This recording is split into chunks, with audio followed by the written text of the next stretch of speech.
ఆన్లైన్లో బిల్లులు పే చేస్తున్నాం, గూగుల్ పేలోనే కరెంటు బిల్లులతో కూడా కట్టేస్తున్నాం, ఇంటి పన్ను కట్టేస్తున్నాం, ఆ సినిమా టికెట్లు తీసుకుంటున్నాం. అట్లాగే ఇంటి దగ్గరికే రేషన్ వచ్చింది, ఇంటి దగ్గరికే కుల సర్టిఫికెట్లు వస్తున్నాయి, ఇంటి దగ్గరికే అన్ని రకాల సర్టిఫికెట్లు వస్తున్నాయి.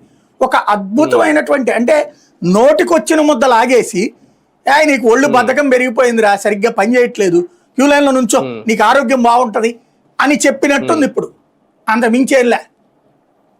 అవును, ఒక వెసులుబాటుని తీసేయండి. కానీ ఒకటి సార్ ఇక్కడ అంటే ఓకే, చేసిన దాన్ని తప్పని ఎవరో ఒప్పుకోరు, అద్భుతం అనే చెప్పుకుంటారు. ఇప్పుడు కూటమి ప్రభుత్వం అదే చెప్పుకుంటుందని ఒకటి, వీళ్ళని తీసేయడం వల్ల కోట్ల రూపాయలు ఆదా అవుతుంది. వాలంటీర్లు తీసేయడం వల్ల అంటే ఏడాదికి ఇప్పుడు 1200 కోట్లు మిగులుతుందట.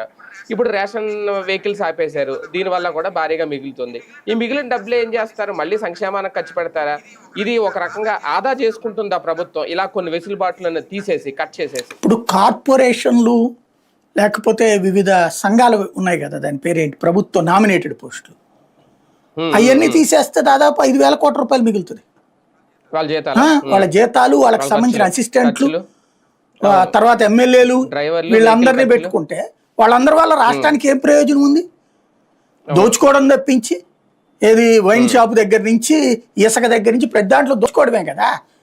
అప్పుడు వాళ్ళకి అసలు వాళ్ళెవరూ లేకపోతే జనం డబ్బులు జనానికి మిగులుతాయి, ఇసుక కరెక్ట్ గా రేటుకే వస్తుంది, జనాలకి మిగులుతాయి, మద్యము సరైన రేటు